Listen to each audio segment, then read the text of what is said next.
It doesn't have to stay that way. It's never too late. What? When I met Thompson, he told me that it's never too late. And with God, there will always be good in my future. It's hard to believe, but I'm starting to think that it's true. Me too. Natalie, I want that future Thompson was talking about. I need some good in my life, for once. Me too. If it's not too late for me, it's definitely not too late for you. But there are so many hard choices to make. But wouldn't it make sense if Thompson was right that with God there will always be good in our future? That we should obey him and follow in his ways? Jan, would you pray with me? Sure. Lord, I want to live by you. There are a lot of decisions to make. I don't know which ones you want me to choose. But would you just help me? And would you lead Joanne and I so that we can live the lives that you want us to live? Thank you for Thompson and his family. Would you bless them? Thanks, Joanne. Thank you, sweetie.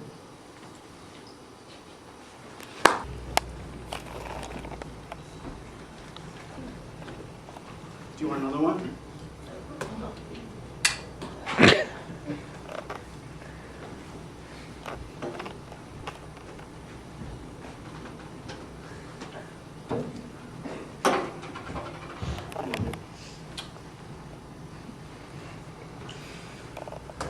Thought I'd find you here.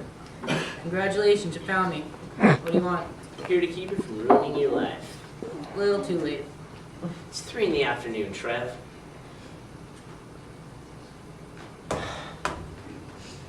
Listen, you've been here every night this week. You even spent Thanksgiving here. Trev, life can never get so bad that God can't fix it. God? If he can fix my life, why is he taking his time? I spent the last 18 years trying to be a different person. And every day I wake up and I'm still the same. Nothing ever changes. Nothing. At this point, I just need to give up and be the failure I was made to be. Give up? What do you mean, give up? What else can I do? God obviously isn't helping. If he did, he would have intervened when I... You don't understand. Just back off. You're right.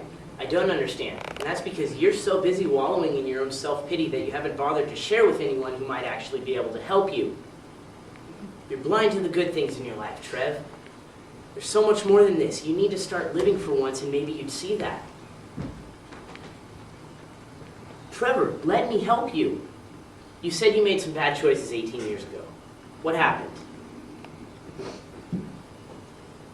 I ran away from my family. Well, I could help you reconnect with your parents if you Not want. that family. When I was 18, I got my girlfriend pregnant. I loved her a lot. We weren't ready to start a family yet. We'd been going to the same church. When people found out, well, there was a lot of pressure to get married. We kept the baby because it was the right thing to do. But after a while, things just got hard. We fought a lot. She cried a lot. We never even got to see our friends. We reached out to the church for help, but despite all the things we did that they told us to do, they completely ignored us. We just both got so alone. So I left. My daughter wasn't even 1 yet. I wouldn't recognize her if I saw her today. So this is how I deal with it. If for a moment, even just a second, I can forget about the past, it makes life a little easier. Sorry, Trev. But you're just making things worse by dealing with it this way. And what do you suggest, Dr. Curtis? Well, first of all, you need to start confronting these past choices you made instead of running from them. It's going to be hard, but if you want to get over it, you got to do the right thing. So, do you know anywhere that we can contact your family? No. Never even tried. I'm too afraid of what might happen. Finding our past is scary, and it takes courage to do it. And that's what I'm here for, to help you find the courage to take the first step. I can't make you do anything, but I can push you in the right direction. So where can we contact your family? I don't know if it's a good idea, Casey. What if my daughter hates me because of what I've done? What then? Definitely couldn't handle that. What if you... What if? What if? You've spent most of your life wondering about the what ifs, and all it's done is drive you further into your hole. The only thing you can do now is deal with the choices you made, and at least do your part. If your family doesn't want to deal with you, that's fine, but you'll have done everything you could. No, Casey, I can't. I'm not taking no for an answer. Why are you doing this? Because I seem to be the only one here who values your life. Trev, God had great things in store for you, but somewhere along the line, you let a past choice paralyze you from living those things. Come on, you're coming with me. Where are we going?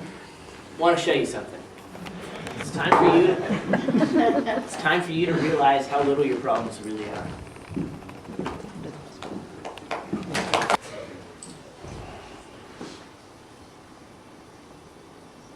Hey. School hasn't been the same without you. Luckily, I didn't get paired up with another freshman when you didn't come back. Hey, I'm sorry for blowing up at you the other day. I was under a lot of stress. And I was really scared about anyone finding about my secret. It was such a burden to carry, though. I'm glad it was you, though, who found out. It's been a really long time since anyone has ever offered to help me, let alone pray for me.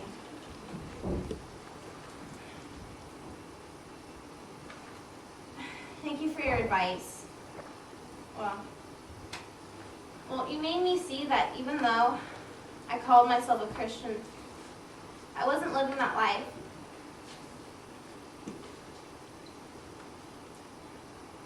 Now I'm ready to commit to Christ. I mean, I'm going to need him more now than ever with this child. I just wish that you were awake. I mean, I need to talk to you. I think I found my dad. I just don't know what to do about it.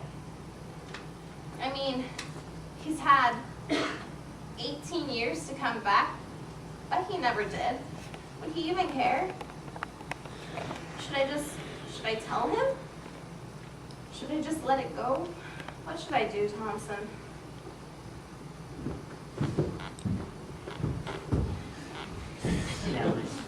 Hey, Mr. Cruz.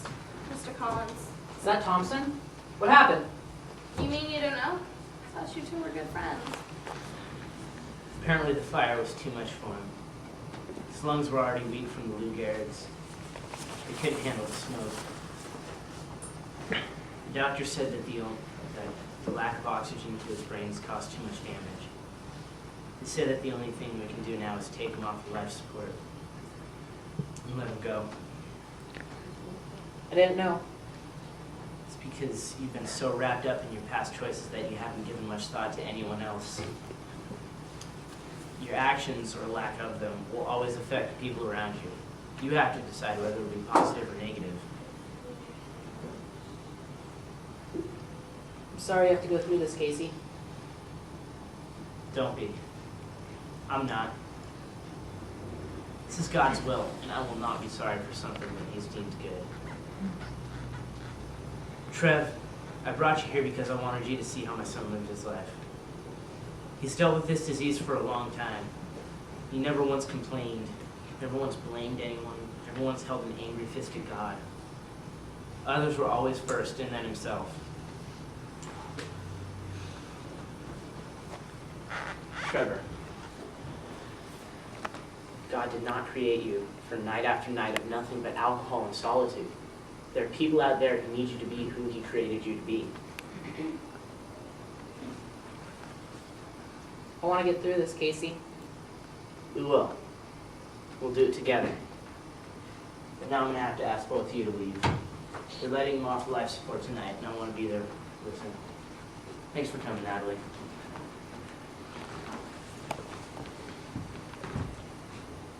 I take it you and Thompson have become good friends? Yeah. I'm sorry.